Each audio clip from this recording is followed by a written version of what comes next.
toujours en direct des premières rencontres ufologiques européennes de Châlons en Champagne. On y croise toutes sortes de personnages, toutes sortes de stands, toutes sortes d'objets. Et puis on y croise aussi des scientifiques. Des scientifiques ont décidé de prendre le sujet au sérieux et de travailler dessus sans avoir peur d'être ridicules. Peut-être qu'au début ils ont caché leurs travaux, mais maintenant ils ont décidé avec le temps et avec l'accumulation de matière de se mettre sur le devant de la scène. Voilà pourquoi nous recevons pour cette émission le European UFO Survey, EUS, que nous allons donc pouvoir définir ensemble lors de cette émission en compagnie de Marina Lopez qui est leur porte-parole, coordinatrice. Vous préférez quoi ? Pour nous, c'est à peu près la même chose. C'est à peu près pareil, effectivement. Et pour les questions techniques relatives à cet exposé que vous allez nous faire, nous sommes aussi avec Philippe-Alexandre Gauguin, physicien théoricien. Oui, tout à fait. Merci d'être avec nous et merci de participer à cette émission. N'hésitez pas à intervenir lorsque vous le désirez. Bien sûr, ok. Pour réagir. Alors tout d'abord, pourquoi ce nom barbare et qu'est-ce que c'est que le US ? D'accord. Alors d'abord, pour répondre à la question du nom barbare, nous sommes un groupe avant tout européen. Et nous avons à peu près une douzaine de nationalités d'Europe qui sont représentées parmi notre groupe de scientifiques. Et heureusement ou malheureusement, ça dépend ce que vous en faites ce que vous en voulez, c'est l'anglais qui prédomine. Et c'est l'anglais qui prédomine dans tous les dossiers, tous les textes et publications scientifiques. Absolument. Donc nous avons été obligés, en plus, pour notre site web et pour pouvoir toucher aussi le monde entier, parce que nous sommes aussi en communication avec des chercheurs et des scientifiques ailleurs qu'en Europe, nous avons été obligés, pour donc ces raisons de commodité, de prendre un nom anglais. Voilà. Mais je peux ajouter que à l'EUS, nous avons un comité exécutif, un comité de direction qui est composé pour l'instant, parce que nous sommes démocratiques, nous sommes une ONG et nous avons des votes comme à l'intérieur de toute entité démocratique. Pour 5 ans, nous avons un comité exécutif qui est à dominance française. Donc voilà, pour votre première question. On a beaucoup parlé de vous sur le salon. Que pensez-vous apporter et représenter qu'on ne trouve pas ailleurs ? Pourquoi est-ce qu'on m'a amené vers vous, à vous connaître et après vous avoir connu, à me faire réaliser cette émission ? Qu'est-ce qui, selon vous, vous différencie actuellement de ce qu'on peut trouver dans, par exemple, les rencontres ufologiques actuelles ? Alors, merci beaucoup de nous poser cette question parce que je pense qu'il nous différencie beaucoup de choses. Beaucoup de choses dans le sens où nous sommes donc un groupe composé essentiellement de scientifiques et de scientifiques qui, dans leur métier, sont des gens qui donc gagnent leur vie dans leur profession, qui sont des universitaires, qui sont des gens qui travaillent dans des laboratoires, dans des observatoires astronomiques par exemple, etc., qui font partie parfois d'entités officielles, parfois d'entités privées. Mais qui désirent acquérir une indépendance de travail, une indépendance de direction de recherche, parce que dans leur travail, justement, ils pourraient peut-être pas poursuivre cette recherche qui n'est pas une recherche dite orthodoxe pour l'instant encore. Et donc, ils ont choisi de se regrouper pour pouvoir avoir ce travail, cette lignée de travail de façon indépendante, suivre un travail de façon indépendante. L'indépendance, c'est bien, mais on la finance comment ? Alors, nous sommes donc pour l'instant 27 scientifiques. Nous nous finançons pour l'instant sur nos fonds propres. Nous sommes une ONG à but évidemment non lucratif. Et donc, pour l'instant, nous nous finançons personnellement, chacun. On met chacun des sous et pour tel ou tel projet, on décide quel projet on va faire et on essaye d'y arriver. Bon. Il est certain, surtout dans les projets que nous avons de fabrication d'instrumentation, qui sont assez onéreux, nous ne pouvons pas le faire par nous-mêmes. Et c'est pour cela que nous avons aussi une politique de communication afin d'obtenir, évidemment, des fonds. Voilà, mais nous cherchons surtout des fonds au niveau européen. Alors maintenant, il est temps de nous parler de votre histoire, de la manière dont vous avez été remarqué, des travaux pour lesquels vous avez été remarqué. Avant tout cela, peut-être nous dire qui constitue l'EUS, quelles sont les spécialités que l'on peut... Tout à fait. Alors, à l'EUS, nous avons donc plusieurs départements. Nous avons un département de recherche en physique fondamentale. Principalement, nous traitons la théorie unitaire et la faisabilité de l'hyperpropulsion.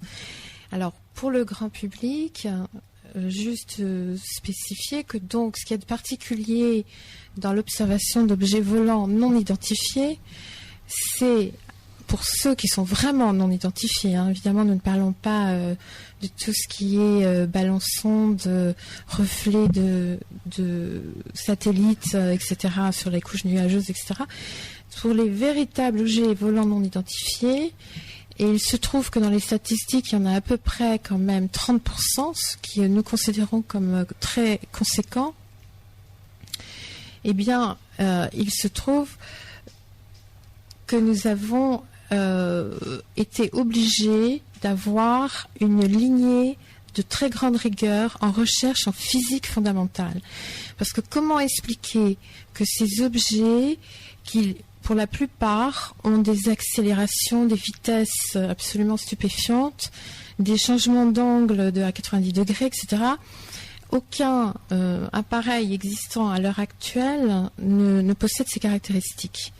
Pour pouvoir expliquer comment peuvent éventuellement fonctionner des objets pareils, on est obligé de faire beaucoup de travail en physique fondamentale d'abord.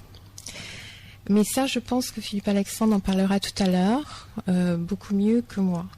Ensuite, nous avons un département de recherche en astrophysique qui est très développé parce que nous avons à notre disposition un observatoire astronomique, ce qui nous permet de faire beaucoup d'observations et surtout de travailler beaucoup sur l'instrumentation, parce que ce que nous avons remarqué, c'est que l'instrumentation scientifique n'est pas adaptée pour l'instant à cette recherche. Et donc nous, par exemple, nous avons été obligés de fabriquer un spectrographe très particulier pour pouvoir capter les caractéristiques de ces fameux objets volants non identifiés. Nous faisons donc une recherche, ce qu'on appelle optical SETI, c'est-à-dire recherche en optique par rapport à la recherche SETI. Je pense qu'en France, en Europe, on connaît pas mal la recherche SETI quand même, sauf en ce qui concerne tout ce qui est les autres branches de la recherche SETI dont on ne parle pas beaucoup. Alors la recherche SETI basique, c'est pour tout le monde, pour tous ceux qui vont au cinéma aussi et qui ont vu le film Contact, c'est l'écoute des sons dans l'univers. Voilà. C'est un petit peu, si vous voulez, rechercher une aiguille dans une botte de foin, parce que on peut scanner qu'une très mince bande de radio pour pouvoir trouver quelque chose. Et c'est aussi un premier et parfait exemple de ce que peut donner l'alliance de plusieurs personnes ne se connaissant pas forcément avec le programme SETI d'utilisation d'ordinateurs. Tout à fait. Ça, c'est excellent. Et donc, il y a des branches de SETI que le grand public connaît moins et pourtant qui regroupent beaucoup de chercheurs. Entre autres, il y a donc cette branche Optical SETI qui travaille sur l'instrumentation optique, qui est un travail de très haute pointe, c'est-à-dire pour pouvoir voir mieux des objets qui bougent très vite, pouvoir les enregistrer sur ordinateur, etc. Tout ce qui concerne l'imagerie, le décodage et codage d'imagerie, la rapidité, enfin bon, c'est vraiment tout un programme.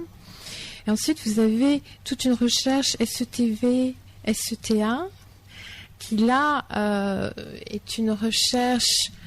Alors, il y a beaucoup de chercheurs, notamment américains, qui ont réfléchi au sujet, qui ont pensé que s'il y avait des extraterrestres et des objets extraterrestres dans le ciel se mouvant donc avec intelligence, il devait forcément y avoir des sondes et des balises dans l'espace qui seraient à eux. Parce que comme l'espace est énorme, etc., il doit y avoir des systèmes de balises et de repérage quelconques. Et donc, ils ont travaillé beaucoup sur tout ça. Il y a les travaux de Freitas, F-R-E-I-T-A-S par exemple, qui sont très connus, vous pouvez les trouver sur Internet. Et ils ont fini par développer cette branche SETV qui est très importante. Et en 95, par exemple, il y a un très bon exemple de cette recherche, puisqu'il y a un Duncan Steele qui ont trouvé un objet catalogué 1991 VG pour les spécialistes, qui avait une orbite héliocentrique, ce qui est très particulier, et qui s'était proché de la Terre. Cet objet a été vu par le télescope Spacewatch de Kitt Peak. Son orbite était très semblable à celle de la Terre et ses fluctuations rapides de luminosité ont fait penser tout de suite à un corps artificiel, bien plus qu'un astéroïde. D'autre part, aucun objet de manufacture humaine laissé pendant l'ère spatiale n'a une orbite héliocentrique, avec une orbite gravitationnelle revenant à la Terre. Donc, la probabilité de repérage de l'objet dit 1991 VGE était très petite. Et la petite distance de périgée observée peut être un indicateur d'objet ayant une route contrôlée plutôt qu'une trajectoire aléatoire. Et donc, ces chercheurs ont déterminé que c'était un objet avec de fortes présomptions.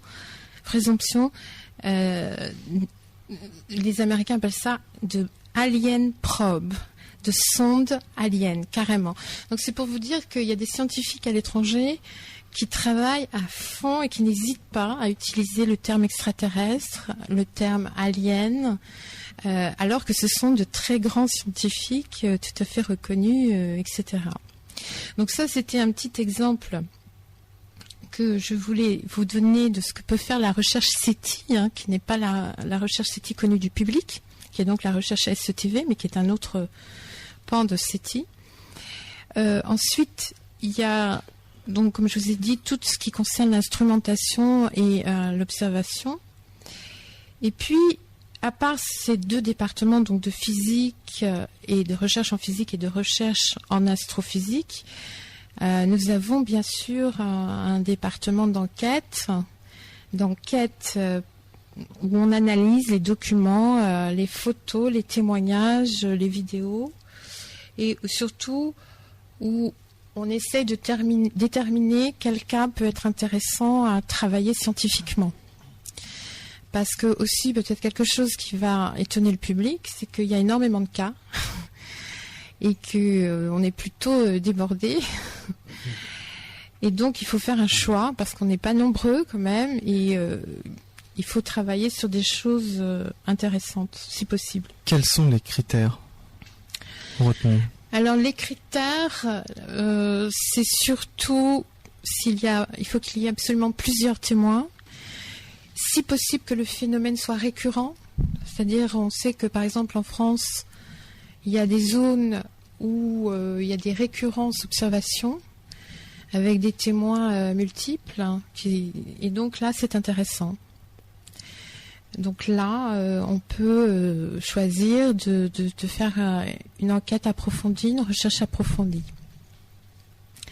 Mais comme nous ne sommes pas des journalistes, on ne cherche pas des scoops. Donc on cherche à accumuler des indices, des statistiques aussi, des recoupements d'informations. On n'est pas pressé.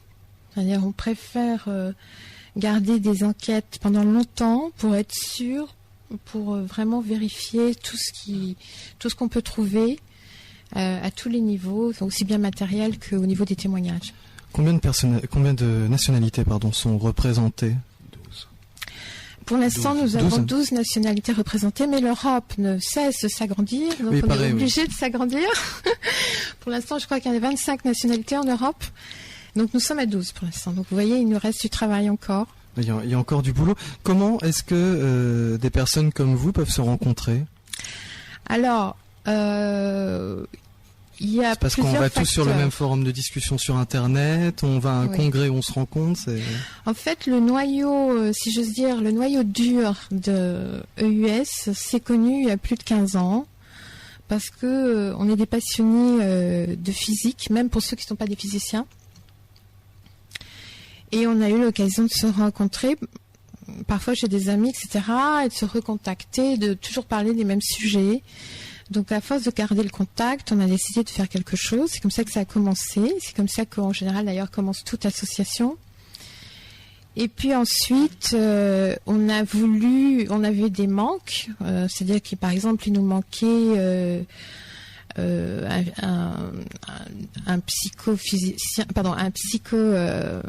psychologue par exemple. Donc on cherchait un psychologue qui avait les mêmes critères que nous, ou alors on cherchait un astrophysicien, etc.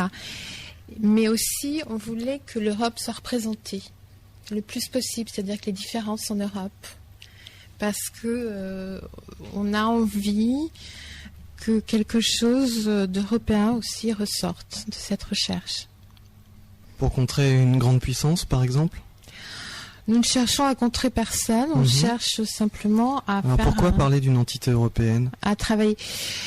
Parce que il ne faut pas rêver, nous sommes à une époque où il y a des grands blocs. Malheureusement, c'est comme ça, ou heureusement, ça dépend de ce que vous pensez. Et d'abord, on est tous, à l'EUS, des amoureux de notre pays d'origine, chacun. Et on a trouvé que l'union entre nous était très réussie. Donc on a envie aussi de donner cet impulse-là, pourquoi pas. On trouve que l'Europe peut être naturelle aussi. Alors j'entends déjà certains auditeurs penser au mot élitisme, oui, de par le haut niveau de qualification de chacun. Et effectivement, l'entente se fait plus facilement, peut-être de par justement ces sujets qui vous font vous rejoindre.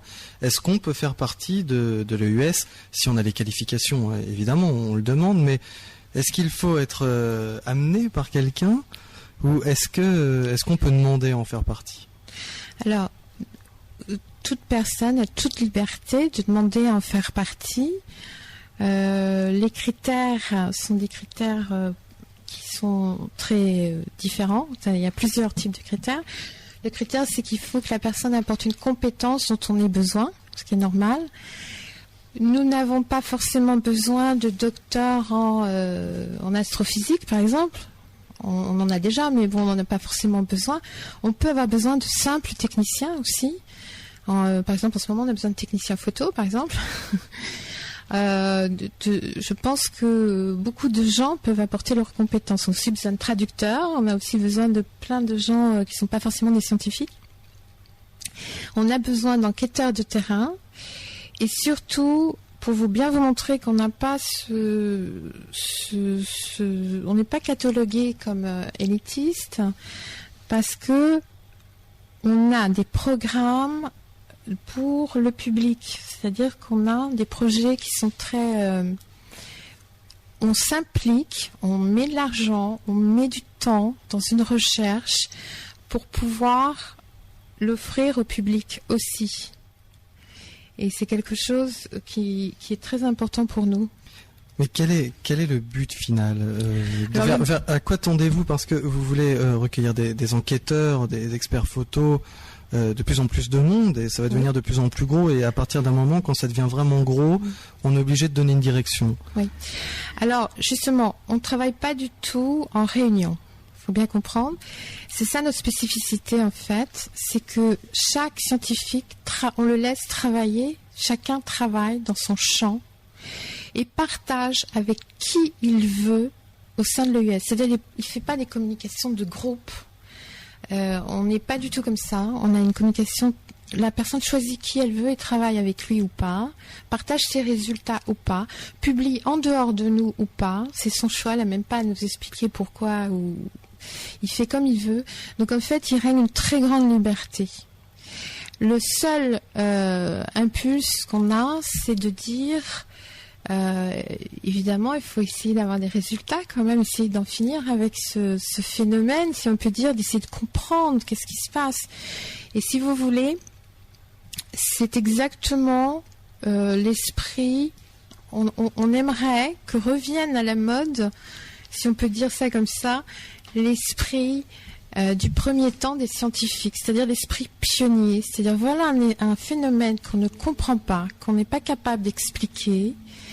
Et donc, en tant que scientifique, il faut chercher à l'expliquer. C'est bien ça, la motivation d'un scientifique, c'est comprendre ce qui est inexplicable au départ. Et donc, c'est ce travail de pionnier qui est intéressant, qui nous motive. Et c'est comme cela qu'on entend faire cette recherche. Vous devez quand même vous sentir bien seul, parce que c'est pas évident de faire cette recherche dans l'absolu, cette recherche de vérité, sans être sûr d'ailleurs d'avoir une réponse, mais c'est effectivement le but premier de la science. Est-ce qu'on a déjà essayé de vous faire arrêter par quelque moyen que ce soit? Comment, en clair, la question c'est comment réagissent les autorités scientifiques de chaque pays face à des fous? Alors, je suis pas sûre que ce soit nous les fous. Les autorités de chaque pays, alors vous voulez dire les autorités scientifiques? Scientifiques, oui. Écoutez, soit les autorités scientifiques se désintéressent du sujet totalement, donc ils sont pas contre, ils sont pas pour, c'est tout. Soit nous avons la chance en France, faut comprendre une chose, c'est qu'en France, nous avons une entité tout à fait publique, qui est le CNES. Et d'ailleurs, là, depuis le mois de septembre, nous avons la chance d'avoir un nouveau comité de pilotage pour l'étude et l'information sur les ovnis, sur le phénomène ovni, qui s'appelle donc le GEPAN, le nouveau GEPAN, GEIPAN, qui est dirigé par une personnalité de très grande envergure, qui est Monsieur Yves Sillard, qui a fait le projet Ariane, etc. Donc une très grosse personnalité. Et nous pensons que des entités comme celle-là et des personnes comme lui sont tout à fait des personnes qui peuvent donner une impulsion très importante à l'étude sérieuse du phénomène ufologique. Alors, je vais me faire l'avocat du diable, mais certains diront que ce n'est pas vraiment une chance d'avoir un organisme officiel qui s'occupe de regrouper toutes les informations, de les recueillir, de les garder et de les étudier, parce que, pour le coup, il n'y a qu'une voix et c'est la voix officielle. Alors, nous pensons justement que ce nouveau comité, ils ont rajouté une lettre, avant ça s'appelait le GEPAN, maintenant ça s'appelle le GEIPAN, ils ont rajouté l'information. Je pense que cette nouvelle entité, au contraire, tient absolument à ce que le public soit informé pour une fois.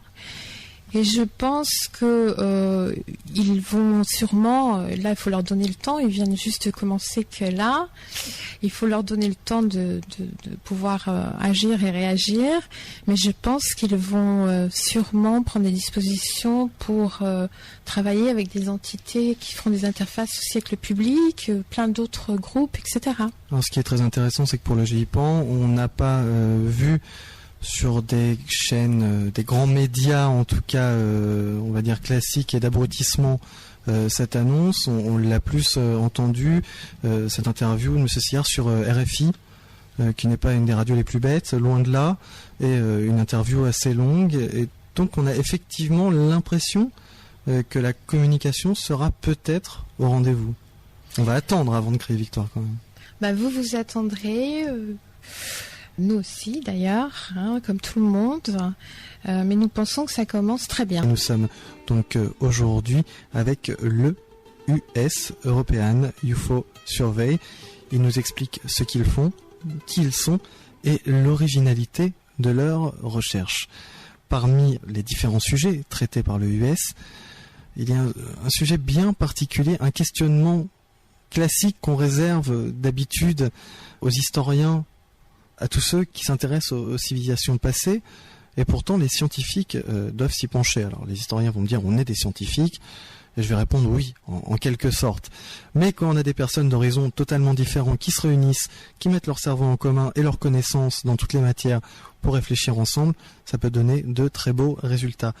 Marina Lopez, est-ce que vous pouvez nous donner un exemple et nous expliquer ces différents projets, ces différentes études qui font aussi partie de SETI ? Oui, bien sûr. Alors, nous avons un département de recherche qu'on appelle département de recherche Paléo-SETI. Alors, c'est un département qui s'occupe d'analyser les traces éventuelles de technologies non élucidées sur Terre. Alors, c'est-à-dire que ça concerne principalement l'archéologie. C'est-à-dire que parfois, on trouve dans des musées partout dans le monde où des archéologues trouvent un petit peu partout dans leur terrain de travail des objets ou des constructions, des artefacts qu'on ne sait pas comment, par quelle technologie ils ont été construits ou fabriqués. Parce que, par exemple, nous ne serions pas capables aujourd'hui de le faire avec notre technologie. Est-ce que vous travaillez aussi sur le fait que les êtres humains, à une époque où on ne communiquait pas aussi facilement que maintenant et où il était très difficile de se connaître et de traverser les continents, ont eu tous la même idée, par exemple, de construire des formes pyramidales. Et travaillez-vous donc sur les recherches de Rupert Sheldrake? Alors ça, c'est une éventualité tout à fait envisageable.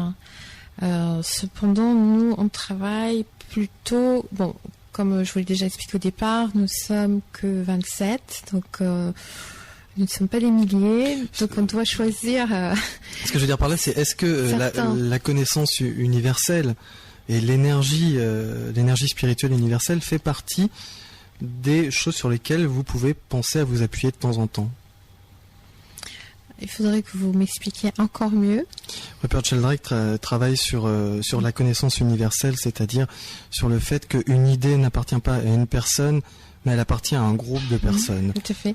Mais écoutez, nous avons rencontré Rupert Sheldrake à Londres en 2004 dans une réunion de scientifiques très privée. Ces scientifiques, parmi eux, il y avait Rupert Sheldrake, il y avait le professeur Brian Josephson, qui est un prix Nobel de physique, qui, entre autres, nous avait invité donc Philippe-Alexandre Gauguin, qui est ici présent, notre physicien à l'EUS, parce qu'ils avaient remarqué son texte de physique théorique.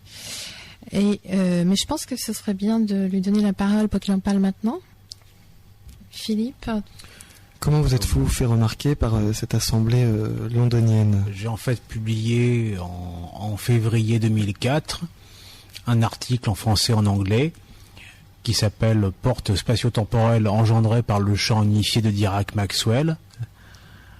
Et à la suite de ça, plusieurs, notamment Tom Van Flandern entre autres, et d'autres personnes, dont Brian Josephson, directement ou indirectement, ont eu connaissance de ce papier et ont manifesté le désir de me rencontrer personnellement et m'ont donc invité, et donc sous couvert de l'US, à Londres. Et c'est à cette occasion que j'ai effectivement croisé également Rupert Sheldrake. Alors ils ont souhaité vous rencontrer pour tester un peu plus les résultats que vous aviez trouvés parce qu'en fait je pense que ça leur semblait aussi ils étaient curieux de savoir comment un petit Français dans son coin pouvait travailler sur des choses comme ça. Voilà, alors qu'en fait, ces choses-là intéressent plus particulièrement des physiciens américains et britanniques qui, eux, ont des fonds importants pour travailler là-dessus. Hein? Quelle est l'implication directe de vos travaux? L'implication directe, c'est qu'en fait, moi, je suppose, suite à une compilation d'ailleurs de travaux qui ne sont pas uniquement les miens, mais d'autres travaux que j'ai trouvés en fait dans le monde entier, je formule la théorie qu'en fait, certaines particules élémentaires, les électrons notamment, les leptons en général, toute cette classe de particules que sont les leptons, et également les quarks, sont en fait des portes spatio-temporelles, c'est-à-dire des trous de verre qui conduisent à des univers parallèles. Je suis pas le seul à penser ça, bien sûr. Hein. Il y a également un autre physicien russe qui travaille sur ce sujet, hein, qui conforte complètement ce que je dis. Il y a des travaux sur ce domaine-là également.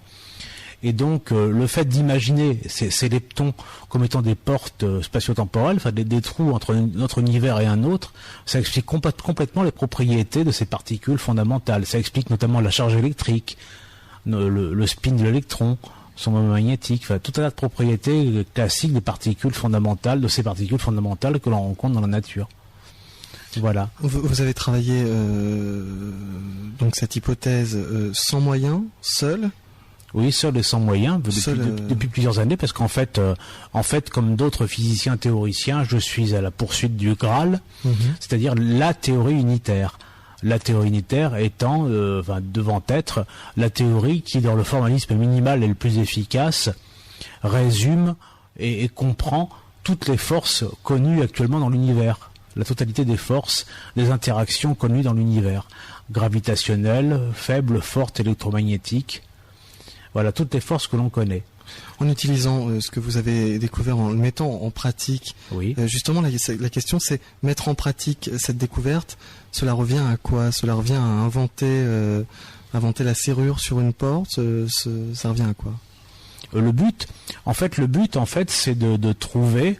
Moi, le but de la théorie unitaire, c'est pas forcément le même que celui des autres physiciens, même si effectivement il y a des buts communs. La théorie unitaire, ça apporterait une connaissance absolument totale de la façon de transformer chaque énergie en une autre énergie, par exemple. Donc, ça serait une révolution immense dans le domaine de la production d'énergie. Ça pourrait être ça. Mais moi, elle m'intéresse également parce que, en fait, ça me paraît être le seul moyen de se déplacer dans l'univers de façon absolument totale, comme on veut, quand on veut, où on veut. Voilà, en ouvrant des portes pour aller d'un endroit X à un endroit Y, par exemple. Et c'est donc là où cela prend vraiment toute son importance. Tout à fait. C'est la fin des déplacements, la fin de la pollution, entre autres. Mais oui, mais bon, c'est aussi le fait de pouvoir aller n'importe où dans l'espace et peut-être dans le temps. Peut-être, je dis bien peut-être, dans l'univers aussi. On n'a pas besoin de connaître les coordonnées de notre point d'arrivée pour... Non, j'ai pas dit ça, mais bon, j'ai pas dit ça. Mais enfin, en tout cas, ce que je cherche, c'est ce que je vois, moi, c'est que les particules élémentaires sont des trous de ce type-là, des trous entre notre réalité, notre espace-temps et un autre espace-temps. Et qu'en fait, notre espace-temps, tel qu'on le voit, à 4 dimensions, n'est pas la totalité de ce qu'on voit. En fait, pour définir l'univers, il faut au minimum 8 dimensions, en réalité. Au minimum 8, parce qu'il peut y en avoir plus. 8 dimensions d'espace et de temps. Un espace-temps octodimensionnel, au minimum. Mais il peut être avec 12 dimensions ou 16 dimensions également, c'est possible. Voilà. Et donc, en sortant de notre univers, enfin de notre espace-temps classique et en passant par d'autres univers, on peut se déplacer certainement et revenir à un autre point de notre univers en s'étant déplacé de plusieurs centaines, milliers d'années-lumière, par exemple. Voilà, par exemple. On a un laps de temps immédiat, enfin, je veux dire. Oui, de façon quasi immédiate, oui, immédiate ou quasi immédiate, oui, tout à fait.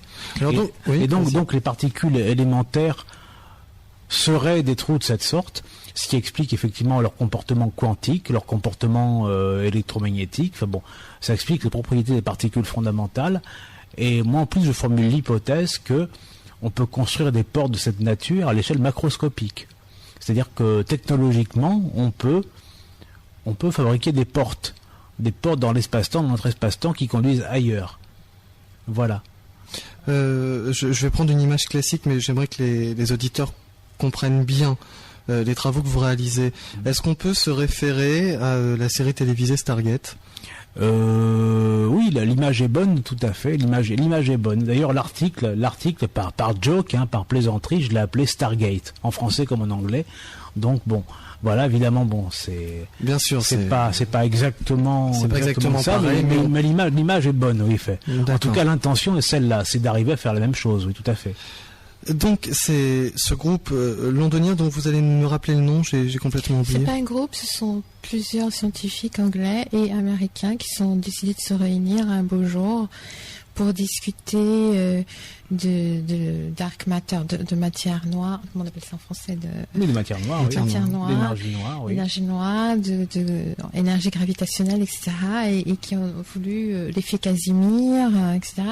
Et qui ont voulu se réunir. On était à peu près 12. Et donc Philippe Alexandre. Donc ils ont lu les travaux, eux qui sont financés pour ce qu'ils font. Voilà. Et donc ils ont lu vos travaux, Philippe Alexandre. Oui. Et à partir de ce moment-là, ils se sont dit il faut absolument qu'on le voie. Parce que j'imagine ils ont essayé de les retourner dans tous les sens, vos travaux, avant de vous convoquer. Même pendant à peu près 2 mois, aussi bien Van Flandern que que Brian Josephson ont donné le texte de Philippe avec toute son algèbre à vérifier par leurs équipes avant de l'inviter. Ils n'ont trouvé aucune erreur. Donc, ils ont persisté dans leur invitation. Alors, cette invitation a eu lieu. Oui. Ça s'est passé comment ?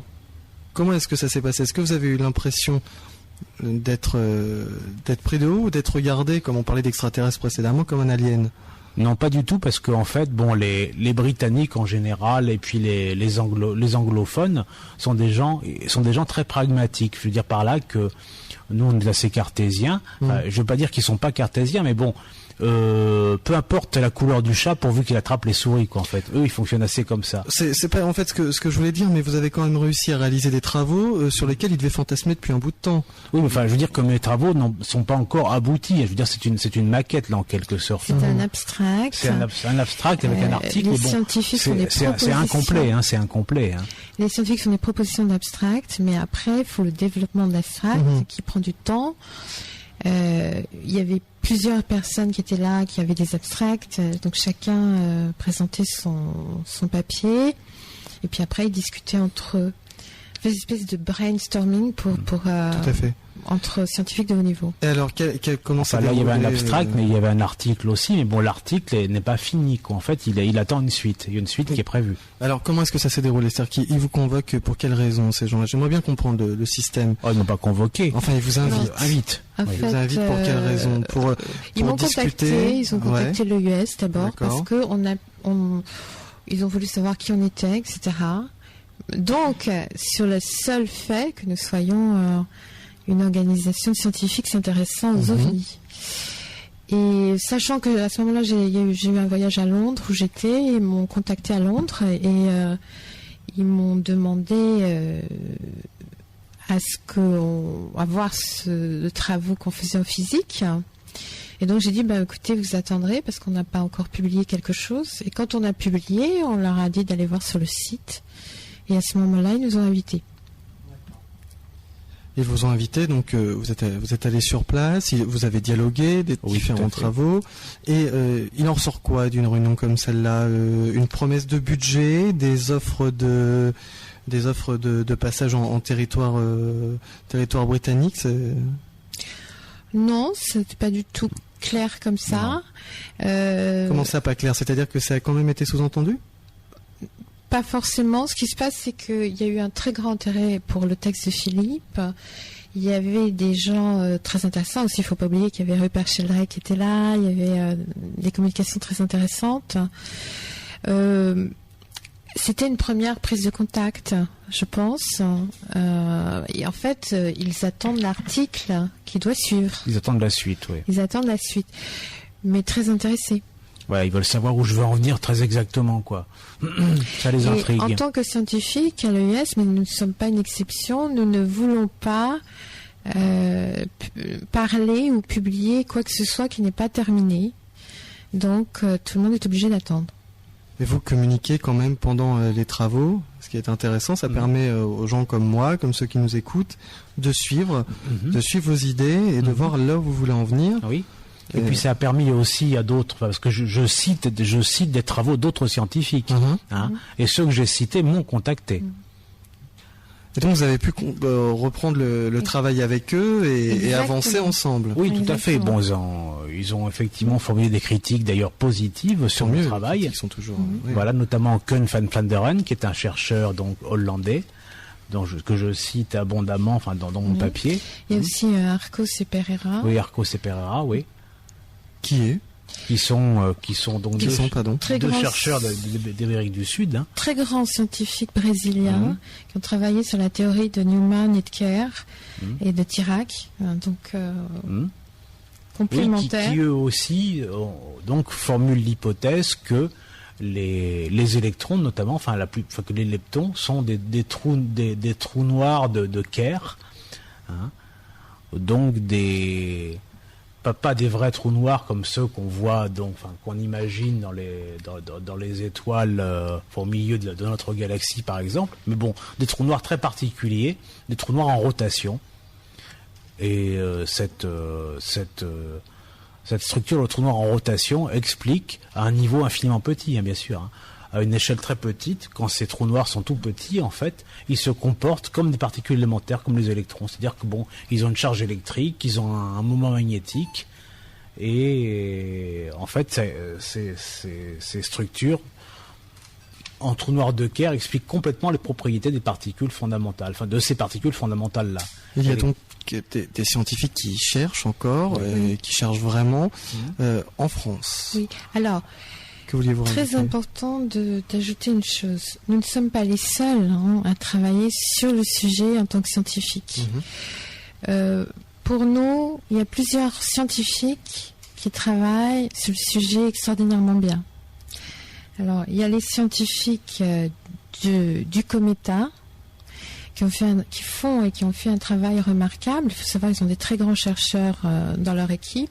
Alors, le COMETA, je vous arrête, je vais vous rendre la parole dans une seconde. Rappelons-le quand même, le rapport COMETA est paru en 99 aux éditions du Rocher. Tout à fait. C'est un document et c'est marqué sur la couverture historique et effectivement il est historique. Tout à fait. De par ceux qui l'ont rédigé. Je vous laisse continuer sur le sujet du COMETA. On n'en parle jamais assez de ce rapport COMETA. Tout à fait. Alors il faut savoir que ce rapport COMETA est un document historique dans la mesure où d'abord par les gens qui l'ont écrit. Les gens qui l'ont écrit viennent de l'Institut des hautes études de la défense nationale, donc le IHEDN. Ça a été écrit en 99. La préface est du Gérard Merlin. Donc là, vous avez un document français, d'autorité française en la matière, qui parle du phénomène OVNI dans ce rapport. Il faut savoir que ce rapport est extrêmement connu et apprécié à l'étranger. Oui. Chaque fois que nous voyageons à l'étranger, tout le monde nous parle rapport COMETA, rapport COMETA. Et en France, c'est autre chose. Ici, en France, il est beaucoup moins connu. Et j'espère que le public qui va entendre cette émission radio va lire ce livre qui est tout à fait remarquable. Alors, nous avons fait, nous, déjà de nombreuses émissions traitant du COMETA et d'autres spécialisés sur le COMETA. On ne peut que retenir, je vais résumer la fin parce que je ne trouve plus la phrase exacte, mais il faut arrêter de rire maintenant. Les Américains depuis longtemps travaillent sur ces sujets-là. Nous sommes en retard, il y a quelque chose, il faut se préparer, il faut arrêter de rire. Et quand on voit les personnes qui ont signé ce bouquin, on se dit qu'on peut les croire. Tout à fait. Il faut savoir que contrairement, et ça c'est ce que nous disons dans le communiqué de presse de l'EUS, c'est que contrairement aux idées reçues par le public, il y a vraiment un certain nombre de scientifiques qui sont intéressés et qui travaillent donc, comme on vient de le dire, à la compréhension même partielle du phénomène OVNI.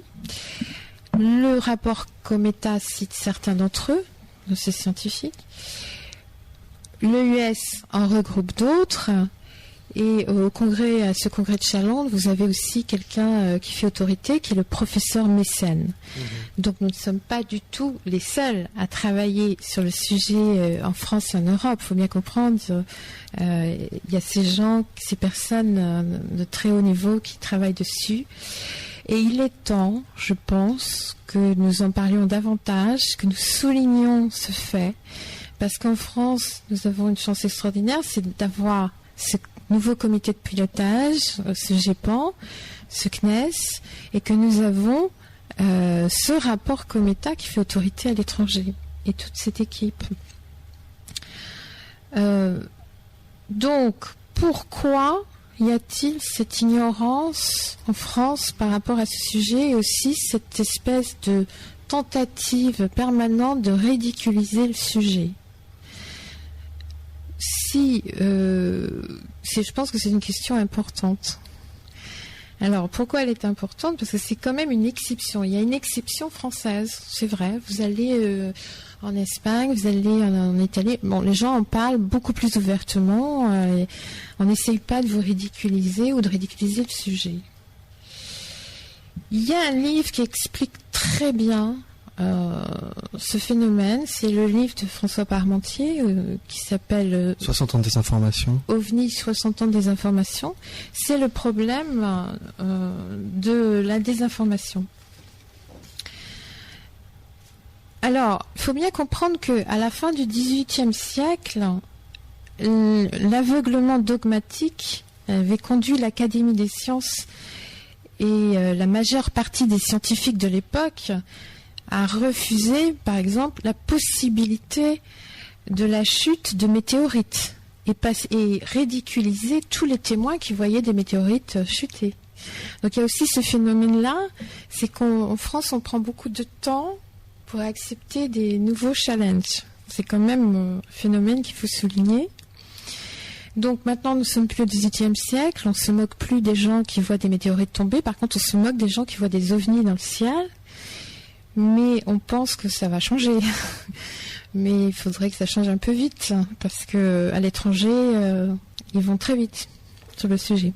Vous nous avez parlé du Cometa, vous avez d'ailleurs bien mis en valeur le rapport Cometa. Vous êtes en rapport avec eux, avec une partie de ceux qui ont réalisé Nous sommes en rapport avec eux comme toute entité qui travaille sur le sujet de façon sérieuse, ni plus ni moins. Alors, il faut comprendre aussi, pour l'opinion française, c'est que le sujet des ovnis est vraiment un sujet sensible et un enjeu stratégique faisant vraiment l'objet d'une guerre de l'information.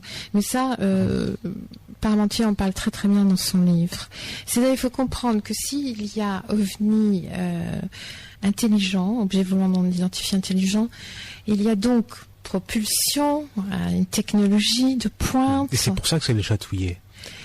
Mon papier, parce qu'effectivement je travaille en fait sur un truc qui est hautement stratégique. En fait, ils ont ce qui les intéresse dans les ovnis, que ce soit les Américains, les Britanniques et les autres, c'est d'avoir un système de propulsion qui a 500 ans d'avance sur tout ce qui existe, s'en emparer le plus vite possible et de l'avoir dans leur arsenal stratégique. C'est ça qu'ils veulent. Alors justement, ça m'amène à cette question assez simple. Et quand on voit les travaux que vous réalisez, les raisons pour lesquelles on vous a invité à les présenter vos travaux, on peut se dire ça ne doit pas plaire à tout le monde de voir ce genre de travaux. Alors est-ce que je pose cette question assez naïvement, mais est-ce qu'on vous a mis des bâtons dans les roues? Est-ce qu'on a essayé de casser votre groupe? Pourquoi pas? Comment est-ce que ça se passe? Non, nous ne représentons pas, je pense, une menace pour qui que ce soit. Alors de vous acheter? Oui, peut-être. Écoutez... Je ne sais pas, peut-être c'est vous qui avez la réponse. Est-ce qu'on a essayé de vous acheter? On n'a pas essayé de nous acheter. Disons qu'on nous a proposé des aides documentaires et des aides, ce qui peut être très important, des aides documentaires et des aides pour la recherche. C'est-à-dire financières? On a eu des propositions de ce qu'on appelle des fundraisers pour nous financer, mais nous préférons refuser tout financement dont nous ne connaissons pas l'origine. Soyons clairs, si vous voulez pas répondre, vous me le dites, mais il faut répondre franchement à ma question. C'est-à-dire, est-ce qu'on vous a proposé de l'argent? Vous me dites oui ou non.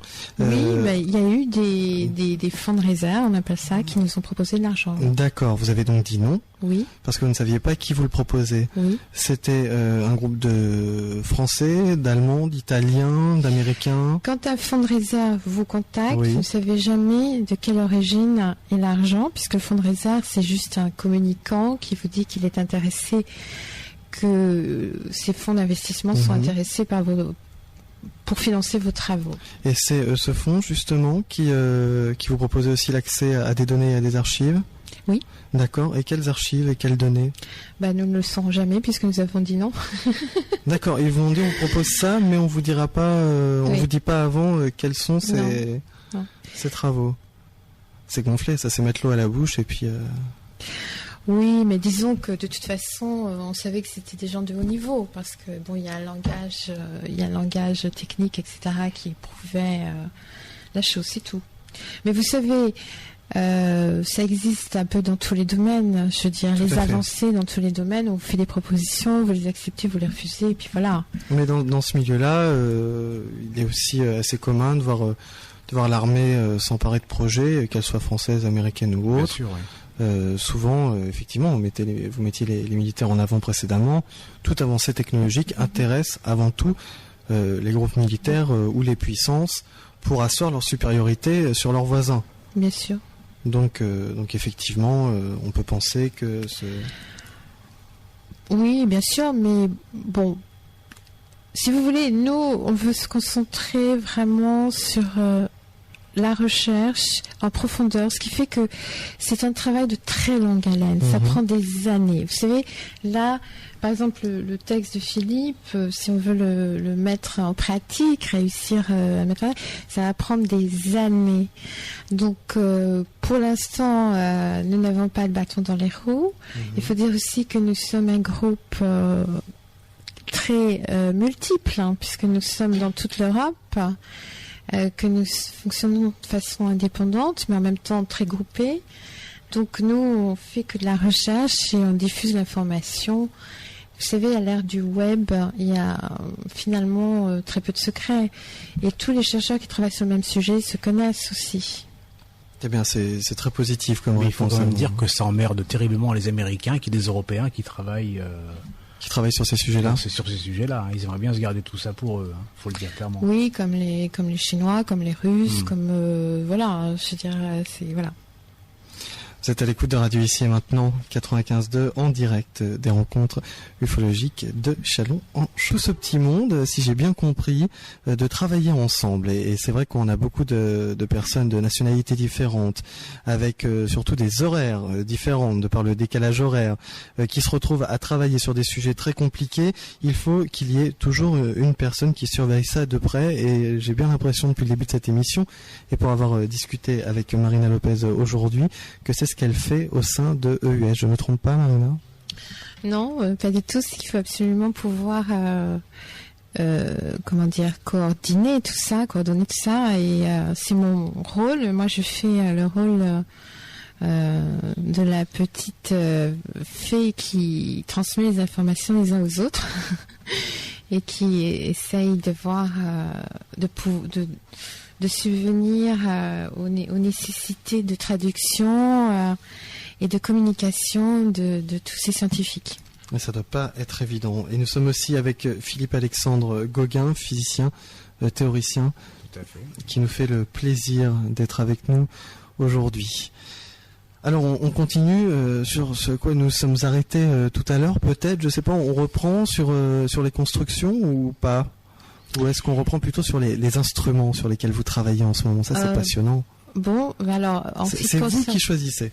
Alors, l'instrumentation, donc... en ce qui concerne l'instrumentation, oui, il faut comprendre que, comme je pense que le public les auditeurs commencent à le comprendre, il y a énormément de branches de recherche et d'activités. Comme je vous l'ai déjà dit, nous ne sommes pas si nombreux que ça. Donc, nous travaillons dans tous les sens. Ça demande beaucoup de temps. Mais en général, les scientifiques sont assez patients pour ça. Et nous publions, donc nous sommes obligés de publier des textes un peu dans tous les domaines, aussi bien en astrophysique qu'en autre chose. Donc nous sommes aperçus au bout d'un moment que l'instrumentation scientifique n'était pas tout à fait adaptée à une recherche par rapport à l'ufologie. Notamment quand nous avons commencé à vouloir enregistrer des images vidéo d'observation, tout simplement en installant des vidéocaméras qui restaient 24 heures sur 24 connectées à des ordinateurs, nous nous sommes aperçus que on voyait pas grand-chose. Pour la bonne raison qu'on voyait beaucoup plus de choses quand on avait installé un dispositif infrarouge dans ces caméras. Donc, il a fallu changer tout le dispositif pour des dispositifs de caméra infrarouge, ce qui, soit dit en passant, est beaucoup plus coûteux. Et on a installé en plus des plateformes de multiplex de caméras avec dispositifs infrarouges qui permettent une observation de absolument tout le ciel et qui sont évidemment reliés jour et nuit à des ordinateurs. Et donc, on a des enregistrements. Cette instrumentation, après, on s'est aperçu que ça ne suffisait pas. parce qu'il fallait développer des logiciels informatiques très spéciaux pour ça. Et en plus, on s'est aperçu que bon, c'est très bien d'avoir des images vidéo à l'appel, si j'ose dire, d'objets volants non identifiés. Il faut pouvoir les traiter. Mais il faut pouvoir les traiter. Et les traiter le plus pointu possible. Et pour ça, il fallait des spectrographes pour analyser ces images, ces lumières surtout, pardon. Et les spectrographes qui existaient ne faisaient pas l'affaire. Donc il a fallu construire des spectrographes, etc., etc. Enfin, vous voyez, c'est une nouvelle recherche. C'est sans fin. On réinvente une recherche. Une recherche avec son instrumentation spécifique, etc. Donc c'est passionnant, mais vous imaginez bien tout le temps, l'énergie, etc. que ça prend. C'est-à-dire qu'on utilise des choses déjà connues pour travailler sur des choses inconnues. Tout à fait. On donne une nouvelle fonctionnalité aux objets. Tout à fait. Je voulais dire d'ailleurs au passage, parce que je pense que dans les auditeurs qui nous écoutent, il y en a peut-être, que nous avons été très aidés par des simples astronomes amateurs qui sont des passionnés et qui aussi ont participé en donnant leurs idées.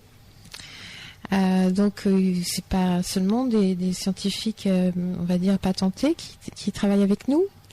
Il faut, je pense, être surtout extrêmement motivé. Donc il y a cette instrumentation, c'est très passionnant, mais comme je vous le dis, ça demande beaucoup de temps, surtout quand on n'a pas des fonds publics. Évidemment, évidemment. Donc vous filmez par infrarouge le ciel. Entre autres, oui. Entre autres. Et vous avez des résultats beaucoup plus probants. Alors il faut dire que nous ne sommes pas les premiers à faire ça.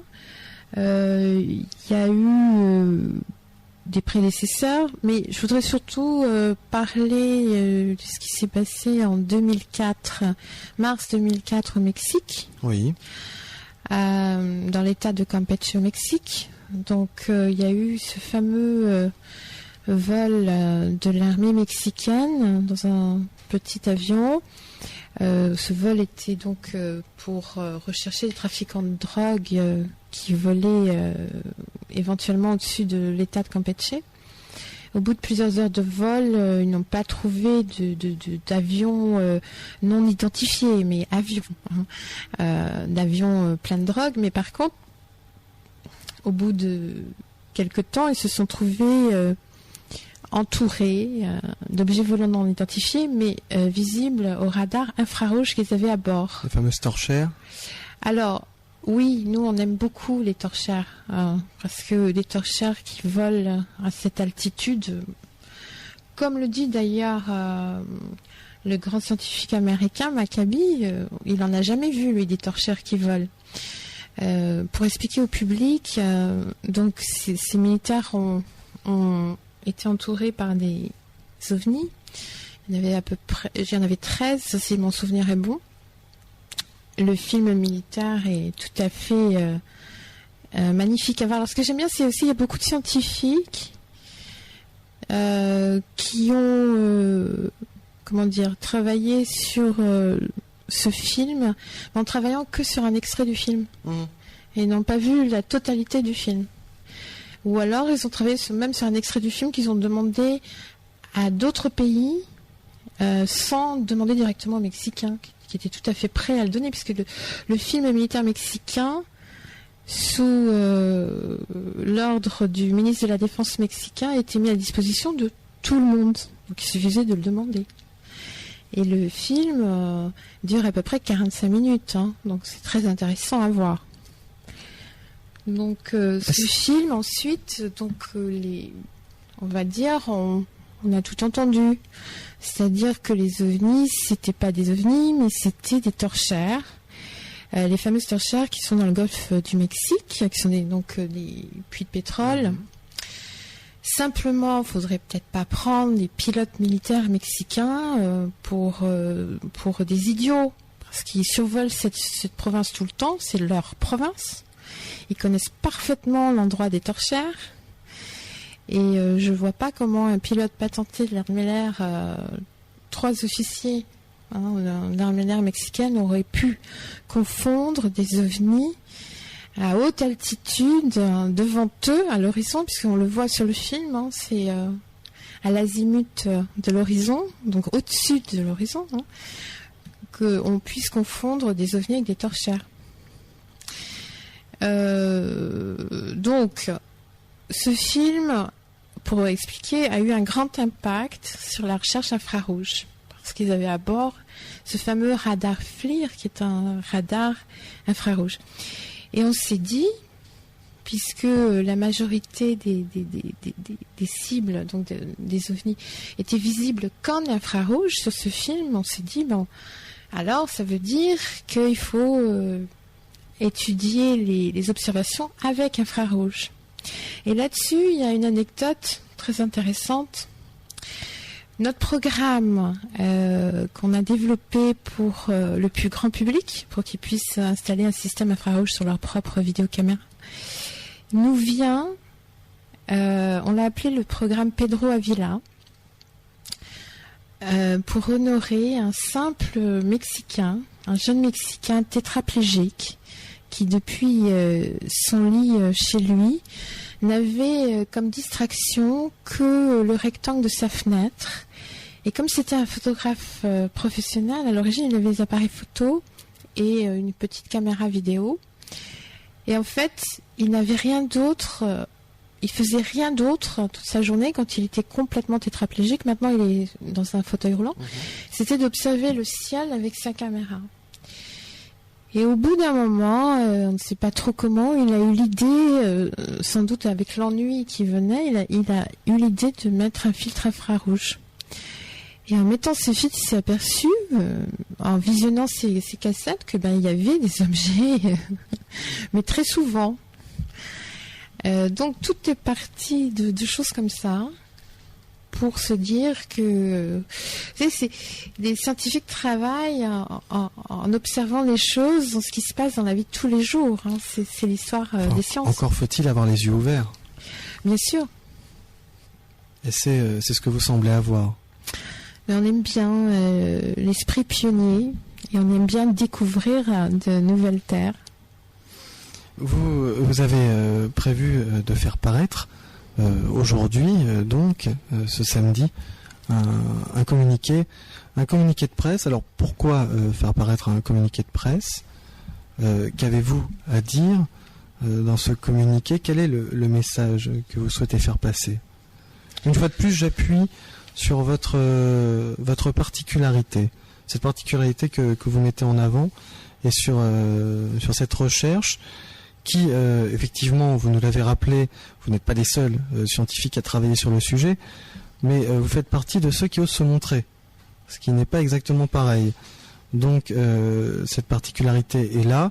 Vous avez décidé de faire un communiqué. Quel est-il en quelques mots, évidemment, hein, sans nous le faire au mot à mot? Que souhaitez-vous annoncer à la population qui entendra parler de ce texte? Oui, mais je pense que pendant cette soirée, on a déjà parlé de plusieurs passages de ce communiqué, en fait. Hein, simplement, c'est un communiqué qui est adressé au grand public, puisque ici nous sommes à Châlons, donc dans la première rencontre dite en plus européenne, c'est-à-dire en plus en France. Donc c'est un communiqué qui s'adresse vraiment au grand public.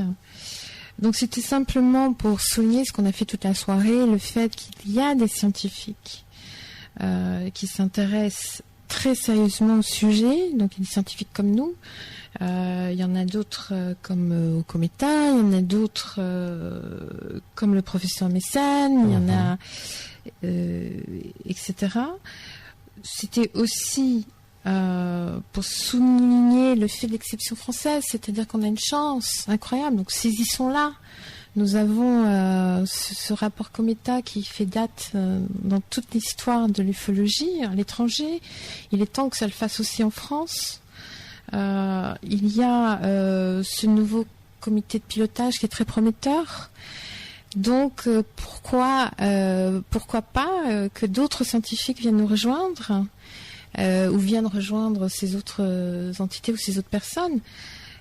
Il est important et il est vraiment temps que la communauté scientifique, mais aussi tout le monde, le public, se mettent à s'informer et à réfléchir sur ce sujet qui, me semble-t-il, et nous semble-t-il, est d'importance, de très grande importance.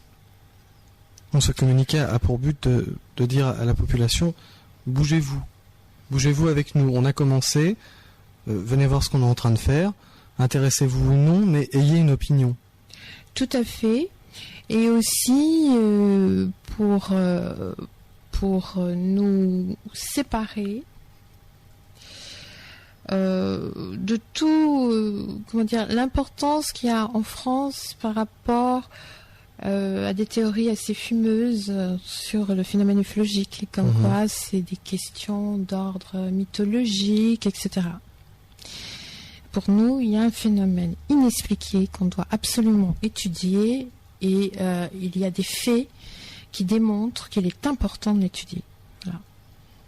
Cela vous différencie pour sûr d'autres personnes et qui se seront reconnues au passage. Quelque chose à rajouter ? Je crois que nous avons fait le tour. On a fait le tour, tout à fait. Un petit peu le tour, oui. Philippe Alexandre, pareil. Oui, pour ce soir, oui, tout à fait. Oui. Oh, c'est bien pour ce soir. Je crois qu'on a bien fait le tour. Quand pensez-vous, je sais, là, je demande une voyance comme ça en direct. Quand pensez-vous avoir terminé ce rassemblement unitaire donc de vos travaux ? J'espère le plus vite possible, mais ça peut prendre des mois encore. Oui. Certainement, oui. Encore des mois. Et après, pour donc aidé par tous ceux qui font partie de l'EUS. Oui, puis aussi à l'extérieur. Là, je travaille seul sur cette théorie. Ouais. C'est-à-dire que Philippe, c'est son texte. C'est comme tous nos scientifiques. Ils travaillent vraiment. Ils ont le bénéfice de leur travail. Ils gardent le bénéfice de leur travail. L'EUS, c'est un peu comme une famille protectrice et qui passe ces informations. Voilà. Donc nous ne sommes pas, possesseurs intellectuels, quoi. Non, et les autres travaillent sur les implications à leur niveau, c'est-à-dire selon leur spécialité. Tout à fait. Oui. Quand le scientifique veut bien, quand il veut bien partager avec les autres, et aussi par rapport à tous ceux de l'extérieur, ceux qui veulent. On est ouvert. Voilà. D'accord. Parfait, donc d'ici quelques mois, et puis après la pratique, alors ça c'est autre chose. Mais moi j'aimerais bien me déplacer en quelques centièmes de seconde à l'autre bout de l'univers, ça m'intéresse beaucoup ça. Of course. Oui, Me too. Ça pourrait être intéressant. Merci beaucoup à vous deux d'avoir participé à cette émission. Merci de nous avoir invités.